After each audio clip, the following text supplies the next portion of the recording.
Bon, il va falloir que je te présente. On en a déjà parlé. J'ai fait de mon mieux et si t'es pas contente, c'est pareil. Non mais dites donc, ça va bien 2 minutes là.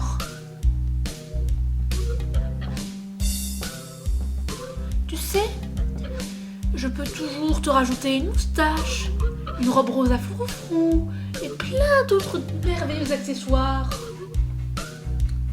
Ah ça, c'est pas sûr.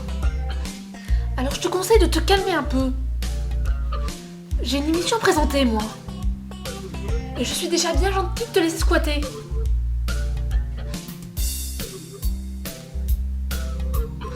Dana, n'insulte pas le public.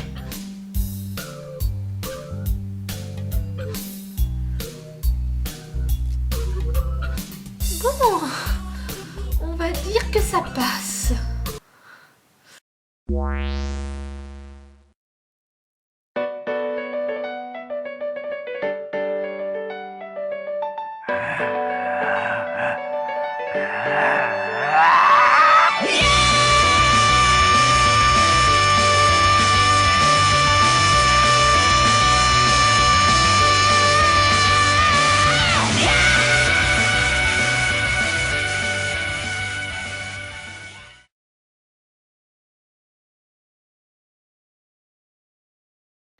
Nimona est à l'origine un webcomic américain prépublié sur le blog de son auteur, Noel Stevenson, alias Gingerez. À ne pas confondre avec Ginger Force de Adaptation, dont je recommande chaudement l'émission.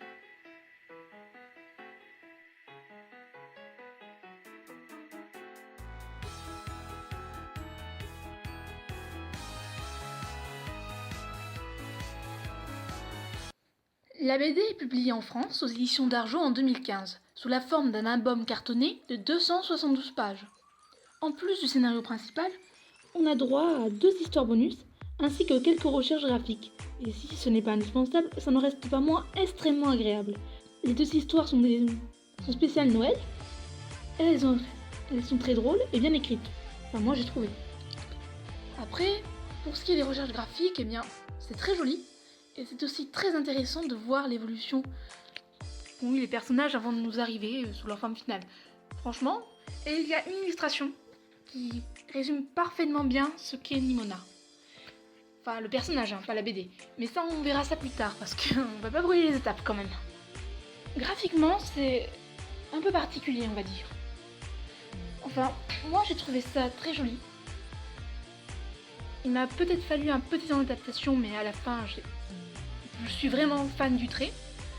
Franchement, ça ne me dérangerait pas de porter un t-shirt ou d'afficher ça, d'afficher ça un des posters dans ma chambre. Après, c'est les goûts, les couleurs. Je peux comprendre que certains soient rebutés par ça. Mais franchement, l'histoire vaut la peine qu'on passe au-delà du trait de l'auteur.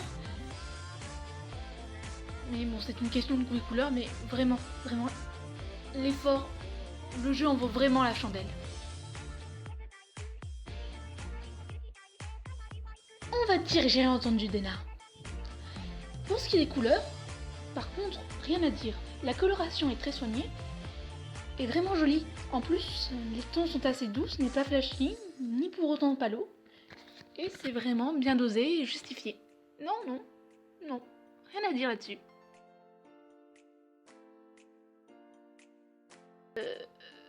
Qu'est-ce qui te faisait croire ça ?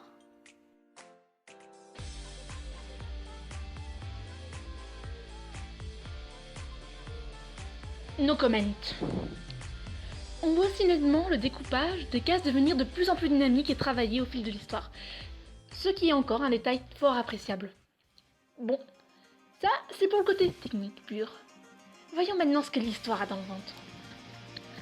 Elle se déroule dans un univers assez steampunk. Enfin, c'est plus un mélange de Moyen-Âge avec une science hyper poussée, parce qu'on a droit à des télévisions, des frigos, Skype, mais on a aussi des chevaliers qui combattent en armure équilibrante ultra améliorée, avec des lances électriques et des pistol guns, laser. Mais il y a aussi de la magie, des sorcières, ce qui est communément admis comme existant, c'est pas... Non, mais c'est pas des sorcières, voyons, c'est autre chose, c'est des guérisseuses. Non, c'est des sorcières, ça lance des sorts, ça transforme les gamins en dragons. Je ne déconne pas, c'est tout à fait normal. Et en plus, bizarrement, les sorcières, ça semble pas être pourchassé par la population. Donc c'est accepté. On a aussi des trolls et des motherfucking dragons.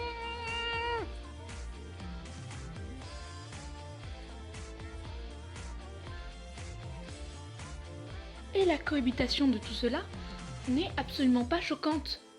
Pour une raison très simple. L'univers est extrêmement bien construit. Un peu à la Soul Eater et la Free Squill, là où en fait les personnages sont tellement bien intégrés au monde que, eh bien, ils n'ont pas donné d'explication sur son fonctionnement, ils le connaissent, c'est le leur. Ça leur paraît extrêmement simple et évident.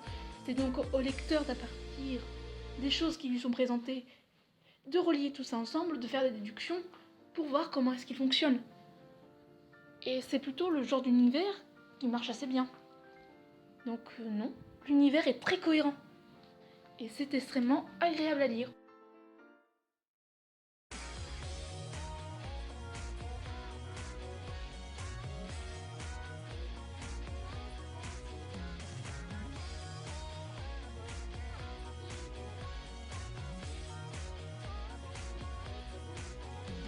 Cherche pas, Dena. On en parlera un jour. Peut-être.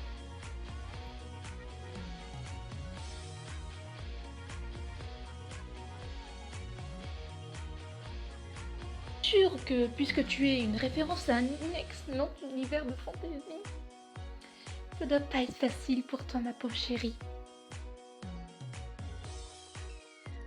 Moi?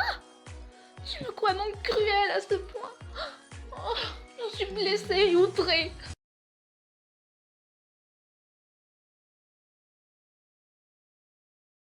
Voyons maintenant les personnages, qui sont pour moi ce qui vraiment rend cette histoire unique.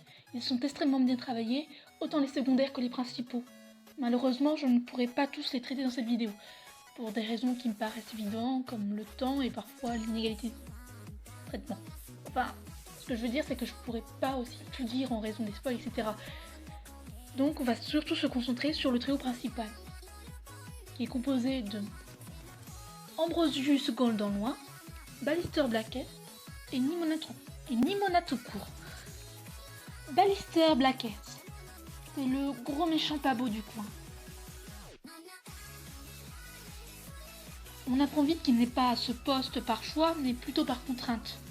En effet, on se rend compte peu de temps après que ce monde est gouverné plus ou moins officiellement par une organisation nommée l'Institut. Enfin, l'Institut, c'est vraiment le diminutif qu'on utilise, parce que le nom complet, si je me souviens bien, c'est l'Institut de préservation de l'ordre héroïque. Voilà, ça c'est pour la petite anecdote. Voilà. Il y a bien une famille royale, mais elle est là pour décorer. De toute façon, on ne la verra jamais, les véritables adversaires de Ballister et de Nimona sont l'Institut. Enfin, sans vous spoiler outre mesure, Ballister est un héros déchu. On apprend très tôt son passé, genre le chapitre 2 ou 3. Il se destinait à une carrière de héros avec le soutien de l'Institut et de son meilleur ami, et sans doute liste, Ambrosius Goldenloin. C'est assez explicite, mais on n'aura ni bisous ni plus. Par contre, c'est totalement confirmé en dehors de la série par l'auteur. Allez jeter un coup d'œil à son blog et à sa boutique en ligne. Surtout que la plupart des goodies qu'elle propose sont vraiment géniaux. J'adorerais pouvoir en commander et les avoir dans ma chambre. Oh là là.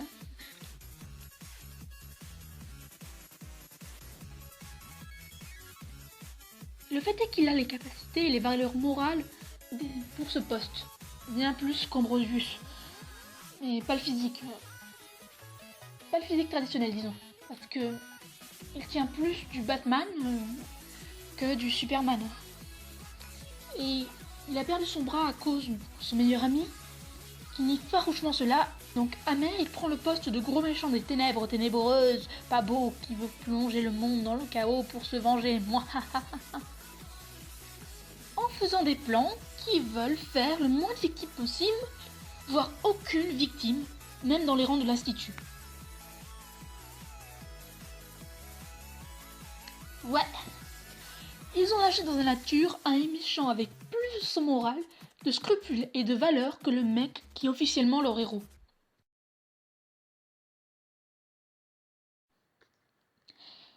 Il a bien conscience que l'Institut fait des tas de trucs louches et manipule tout le monde, lui y compris. Mais s'il joue le jeu, ce n'est que dans l'espoir de pouvoir un jour mettre fin à leur agissement. Mais en faisant cela, il oublie que lui aussi il se fait manipuler. Du moins jusqu'à ce que Nimona arrive, ce qui change la donne. Pour les petites années, c'est un fanat de science, et c'est le genre de gars qui n'arrête pas de faire des commentaires justifiés logiques sur les films que vous regardez, en particulier un film d'horreur avec des zombies. Là où il vous expliquera que non, le corps humain n'est pas foutu comme ça, que non, un zombie ne va pas aussi vite, et que non, c'est juste pas possible cette situation-là. Et punaise que les personnages sont gourds. Ce sont des gourdes en puissance. Voilà, c'est le genre de mec un peu comme moi, quoi. Et il semble... Et pour revenir aux zombies, il semblerait qu'il ait expérimenté des morts vivants comme Scribe avant l'arrivée... Sbire avant l'arrivée de Nimona. Il organisait d'ailleurs des soirées de jeux de société avec ses employés. Quand il en avait. Ah! Et avant que Nimona débarque dans sa vie, il semble qu'il se nourrissait quasi exclusivement d'un choix génétiquement modifié. En tant que scientifique, je ne recommande pas le fait de se nourrir d'OGM. Mais vraiment pas.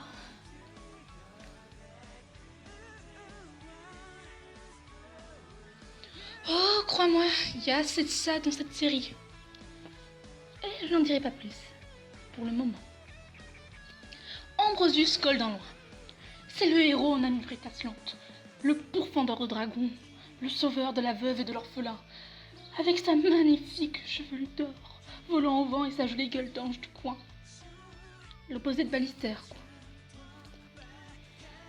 Et en fait, il n'a surtout que le physique du héros, du moins en début d'histoire. Mais bon, pas de spoil.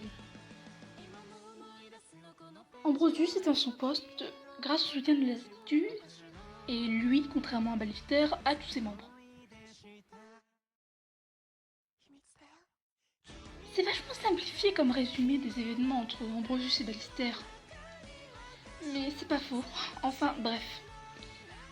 Clairement, il a eu son poste principalement pour son jeu nilois, qui colle mieux au rôle que celui de Ballister.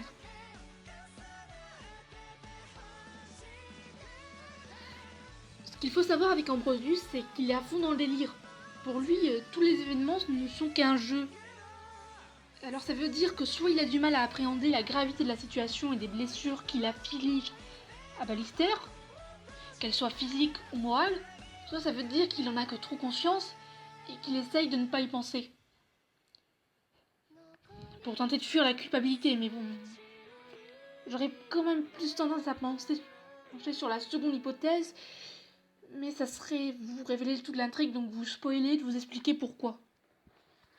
Bon, toujours est-il qu'à sa façon assez tordue, il essaye de préserver Ballister tout en gardant son poste des héros et tout en évitant le maximum possible de se remettre en cause.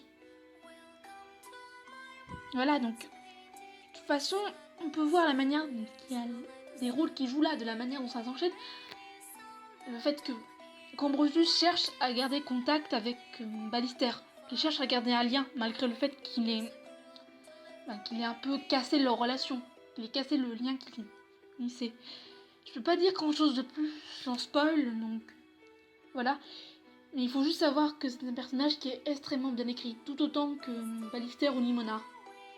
Donc j'en ai fini avec lui là. Nimona. Elle débarque brusquement dans la vie de Ballister et elle se fait engager comme assistante à sa propre demande, même si elle fait d'abord croire qu'elle est envoyée par l'Institut, etc.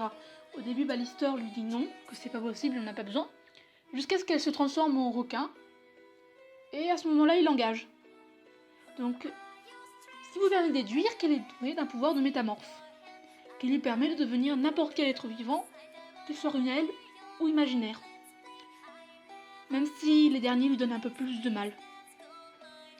Par contre, il lui est pas possible de devenir un objet sous peine de mourir, entre guillemets. Bon, elle est allergique à la banane. Je peux pas trop vous en dire sur elle sous peine de vraiment spoiler, mais c'est vraiment une personne qui est beaucoup en accord avec les codes du méchant, beaucoup plus que Ballister en fait. Elle n'hésite pas à tuer tous ceux qui se mettent en travers de sa route sans aucun mort, mais c'est quand même une grande enfant. Et elle développe une relation paternelle avec Ballister, et ça en fait c'est super. Parce que moi en fait j'avais une crainte au début en lisant la première fois la BD. C'est de voir les deux développer la traditionnelle relation amoureuse on voit souvent. Et bah non, ça se passe absolument pas comme ça. C'est vraiment une relation amicale, paternelle qui se développe entre les deux, sans aucune forme de romance. Et franchement, ça fait du bien parce que c'est pas quelque chose qu'on voit beaucoup dans les univers de fiction jeunesse. Et la cerise sur le gâteau, c'est que même si c'est un personnage féminin, qui a un pouvoir de métamorphose énorme, c'est pas une poupée Barbie. Elle pourrait techniquement devenir une poupée Barbie et correspondre à des canons de beauté beaucoup plus traditionnels. Mais non, là, elle a des rondeurs, elle a une coiffure punk. C'est vraiment chouette. Voilà, on a une héroïne qui est ronde, qui s'assume, etc. Ça fait vraiment plaisir. Bon. À partir de là, je risque de se spoiler à mort. Donc, je vous laisse en compagnie de Shibidena et de son adorable panneau. Cette partie étant réservée à 1. Ceux ayant lu la BD et souhaitant connaître mon avis. 2. Ceux qui pensent pouvoir l'apprécier malgré le spoil. Les autres, vous pourrez revenir lorsque Shibidena et le gros spoiler en rouge auront disparu de l'écran. À notre grand soulagement collectif pour Dina. Voilà. Et on commence. On ne saura jamais vraiment quelles sont les véritables motivations de Nimona. On ne saura jamais vraiment ce qu'elle a traversé de son passage de cobaye dans un centre de recherche à son arrivée chez Ballister. Mais ce qu'on sait, c'est que Nimona, c'est une petite fille perdue, qui a été rejetée par ses parents à cause de sa différence, et qui s'est vu retirer son humanité de cobaye, sujet à des expériences traumatisantes et véritablement déshumanisantes. Et cette pauvre petite fille, qui est totalement perdue, elle a vu sa confiance en ses semblables, en les autres humains, en les adultes, se retrouver éclatée par terre en 1000 morceaux, et se faire en plus entailler par ces morceaux. J'en reviens à l'illustration dont j'avais parlé au début, celle des pages bonus. Eh bien, elle représente exactement ce que c'est Nimona. Elle oscille entre l'humanité et le monstre, mais un peu comme un humain. Ce que je veux dire, c'est qu'un humain, il peut afficher des côtés extraordinaires, sa générosité, une abnégation de soi, mais aussi ça peut être un véritable monstre. Et elle, en fait, elle oscille là-dedans. Elle reste humaine, mais c'est compliqué parce qu'on aborde des sujets comme le traitement de la différence, qu'est-ce qui fait qu'un humain est un humain et pas autre chose. Voilà, mais on n'approfondira pas ça dans cette chronique. Et en fait, cette illustration, elle montre très bien ce qu'est Nimona, son code de vie, ce qu'elle veut éviter et ce qu'elle veut faire. Elle ne veut pas être sauvée entre guillemets parce que les personnes qui se sont proposées de l'aider ont finalement trahi sa confiance et ils l'ont pas sauvée mais ils l'ont enfermée dans un endroit affreux et dans une optique d'elle-même totalement immonde. Elle veut juste que le monde la laisse tranquille, qu'elle puisse vivre tranquillement sa vie. Mais le monde n'est pas d'accord avec ça. Cependant, malgré tout l'intérêt qu'on peut éprouver pour Nimona, c'est pas elle, le personnage principal. Parce qu'en fait, elle n'a pas vraiment de véritable évolution. On apprend plus sur elle, mais sa personnalité reste la même du début à la fin, au fond. Alors que Ballister, lui, c'est le véritable héros. Parce qu'il évolue pour aller jusqu'à accorder son pardon. Chose qui se refusait au début. Et là, en fait, je pense qu'un petit retour sur le schéma narratif des contes serait bienvenu. Parce que, quand même, l'histoire se base assez sur cette optique avec des dragons, des sorcières, etc. On est quand même dans un univers qui est très proche du conte. Enfin bref. Dans les contes, on commence toujours par une situation initiale, dans laquelle est coincé le héros. Par exemple, Cendrillon est la boniche de sa belle famille, et elle n'a pas d'autre issue. Voilà. Et cette situation initiale va être perturbée par un élément. Dans notre exemple, par exemple, le prince décide d'inviter toutes les filles à marier de la région à son bal, et une invitation arrive jusqu'à Cendrillon. Voilà. Des péripéties. Et ces péripéties, dans le cas de Cendrillon, ça va être les épreuves qu'elle va devoir subir auprès de sa belle-mère pour espérer gagner son droit au bal. Ensuite, elle va chouiner et Marraine la bonne fée va venir l'aider en jouant les Christina Cordula. Et la péripétie, ça va être ensuite de rentrer à l'heure à chaque fois pour ramener la voiture au garage et la robe au pressing. Voilà. Ensuite, on a 3 fois le bal, puis elle perd sa chaussure en verre, etc. Elle se fait poursuivre. Péripéties qui prennent fin avec l'élément de résolution. Ce sont des éléments qui enfilent la chaussure et qui se déclarent donc futur fiancé du prince. Qui arrive ensuite sur la situation finale. Cendrillon est mariée chez un prince, et les belles sœurs, il leur manque un bout de pied chacune, et des oiseaux leur ont crevé les yeux.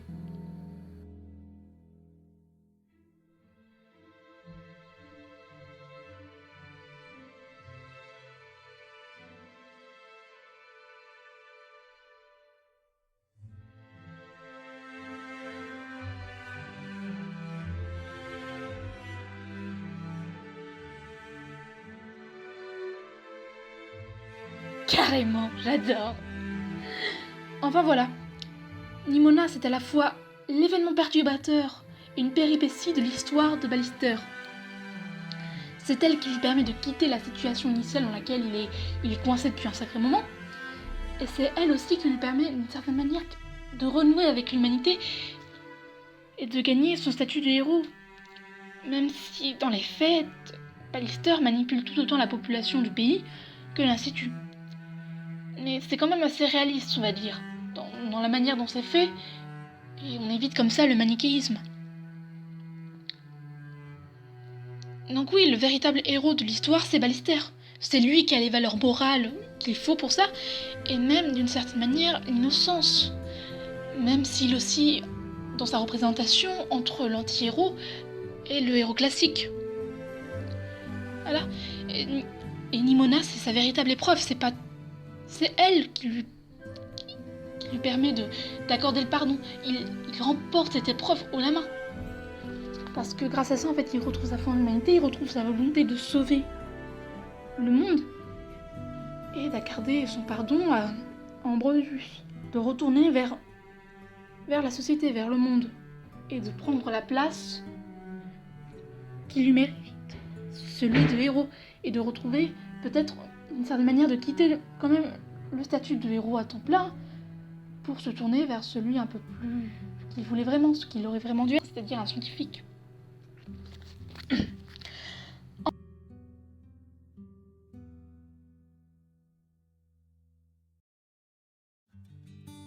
Enfin voilà, c'était ma revue de Nimona.